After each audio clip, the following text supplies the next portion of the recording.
அனைவருக்கும் வணக்கம். கலை திருவிழா சார்ந்த போட்டி பார்த்திங்கன்னா, அரசு, நடுநிலை, உயர்நிலை மற்றும் மேல்நிலை பள்ளிகளில் பயிலும் 6 முதல் 12ஆம் வகுப்பு வரை உள்ள மாணவர்களுக்கு நடைபெற உள்ளது. இது பார்த்திங்கன்னா 4 கட்டமாக, அதாவது பள்ளி அளவில், அப்புறம் வட்டார அளவில், அடுத்து மாவட்ட அளவில், அதுக்கடுத்து மாநில அளவில். ஸோ 4 கட்டமாக நடைபெற போகுது. இதில் பள்ளி அளவில் பார்த்திங்கன்னா 23ஆம் தேதி தொடங்குது. அதுக்கு இப்பயே நம்ம என்ன பண்ணிடணுன்னா, எந்தெந்த மாணவர்கள் எந்தெந்த போட்டியில் கலந்துக்கிறாங்க அப்படின்றத நம்ம பள்ளியோடைய எமிஸ் இணையதளத்தில் பதிவு செய்யணும். ஸோ அதை எப்படி பதிவு செய்யலான்னு நம்ம பார்க்கலாம். நம்ம குரோமில் போயிட்டு நம்ம ஸ்கூலோட எமிஸ் வெப்சைட்டை ஓப்பன் பண்ணிக்கிறோம்.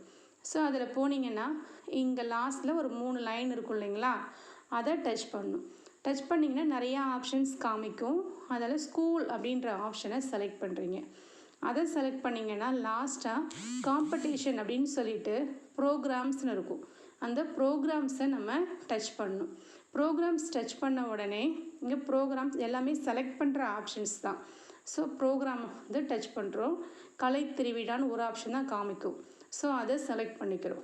அதுக்கடுத்து பார்த்திங்கன்னா ஏஜ், அதாவது கிளாஸை வந்து 6 to 8, அடுத்து 9 to 10, 11 to 12. ஸோ இதில் எந்த கேட்டகிரியோ அந்த கேட்டகிரியை நம்ம செலக்ட் பண்ணிக்கிறோம். அதுக்கடுத்து டைப்ஸ் ஆஃப் காம்படிஷன், இப்போது அந்த மாணவர்கள் வந்து தனியாக கலந்துக்கிறாங்களா இல்லை டீமாக பார்ட்டிசிபேட் பண்ணுறாங்களா.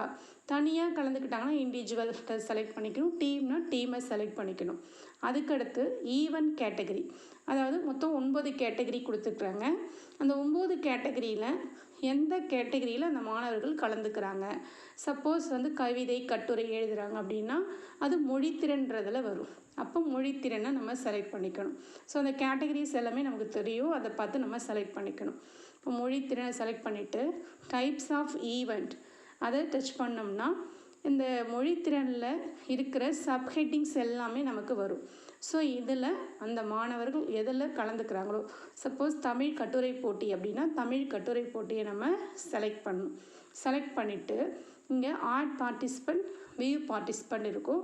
ஃபஸ்ட்டு ஆட் பார்ட்டிசிபெண்ட் அதை கொடுத்தோம்னா, இப்போ நம்ம கிளாஸ் 6 to 8 செலக்ட் பண்ணியிருக்கிறதுனால 6 to 8க்குள்ளே இருக்கிற மாணவர்கள் பெயர்கள் மட்டும் காண்பிக்கப்படும். அப்போ இதில் எந்த மாணவர்கள் இதுக்கு கலந்துக்கிறாங்களோ இந்த போட்டியில் அவங்கள மட்டும் நம்ம என்ன பண்ணணும்னா இப்படி செலக்ட் பண்ணணும். அது குட்டி பாக்ஸ் கொடுத்துருக்காங்க இல்லைங்களா, அதை டச் பண்ணால் தான் சப்மிட் ஆப்ஷன் வரும். ஸோ யாரையுமே நம்ம இப்போ செலக்ட் பண்ணவே இல்லை அப்படின்னா சப்மிட் ஆப்ஷன் காமிக்காது. ஸோ எந்த ஸ்டூடெண்ட் கலந்துக்கிறாங்களோ அந்த ஸ்டூடெண்ட் நேமை வந்து நம்ம இப்படி டச் பண்ணிவிட்டு சப்மிட் கொடுக்கணும். ஸோ இவ்வளோ தான். இப்போ இண்டிவிஜுவல்னும் போது ஒரு ஸ்டூடெண்ட்டை நம்ம செலக்ட் பண்ணோங்களா. சப்போஸ் டீமாக பார்ட்டிசிபேட் பண்ணுறாங்க அப்படின்னா டீமுன்றதை செலக்ட் பண்ணணும். ஸோ அதில் சப் கேட்டகரி பார்த்திங்கன்னா சப்போஸ் நம்ம இசை அப்படின்னா இசையை செலக்ட் பண்ணிக்கலாம். அதில் டைப்ஸ் ஆஃப் ஈவெண்ட் பார்த்திங்கன்னா இசையில் குழுவாக கலந்துக்கிற மாதிரி 2 இருக்குது. ஒன்று மனிதநேய பாடல், அதில் அதிகபட்சம் 9 பேர் கலந்துக்கலாம். இன்னொன்று வில்லுப்பாட்டு, அதிகபட்சம் 5 பேர் கலந்துக்கலாம். சப்போஸ் வில்லுப்பாட்டுனா இப்போ வில்லுப்பாட்டை நம்ம செலக்ட் பண்ணிக்கிறோம். டீம் நேம், இந்த டீம் நேம்ன்றது நாமளே கொடுத்துக்கிறது தான். ஸோ நீங்களே ஒரு நேம் போட்டுக்கலாம். உங்கள் ஸ்டூடெண்ட்ஸ்க்கு வந்து என்ன நேம் வைக்கலான்னு தோணுதோ அந்த டீமுக்கு ஒரு நேம் கொடுத்துருங்க. கொடுத்துட்டு ஆட் பார்ட்டிசிபெண்ட் நீங்கள் கொடுத்தீங்க அப்படின்னா இங்கே ஸ்டூடெண்ட்ஸ் நேம்லாம் காமிக்கும். இப்போ உங்கள் பள்ளியில் 5 மாணவர்கள் கலந்துக்கிறாங்கன்னா அப்போது இதில் எந்த 5 மாணவர்கள் கலந்துக்கிறாங்களோ அந்த 5 மாணவர்கள் இந்த மாதிரி நம்ம செலக்ட் பண்ணணும். செலக்ட் பண்ணிவிட்டு சப்மிட் கொடுக்கணும். இந்த மாதிரி உங்கள் பள்ளியில் ஒவ்வொரு போட்டியிலையும் கலந்து கொள்ள விரும்பும் மாணவர்களின் பெயர்களை எமிஸ் இணையதளத்தில் பதிவு செய்யணும். ஸோ இப்போ பதிவு செஞ்சுவிட்டோம் அப்படின்னா போட்டி முடிஞ்ச பிறகு அதில் யாரெல்லாம் வின் பண்ணாங்க பள்ளி அளவில் ஃபஸ்ட்டு, செகண்ட், தேர்டுன்றதை அதுக்கப்புறம் தான் நமக்கு இதில் வியூ ஆகும். ஸோ இப்போ நம்ம செய்ய வேண்டியது ஒன்லி ரெஜிஸ்ட்ரேஷன்.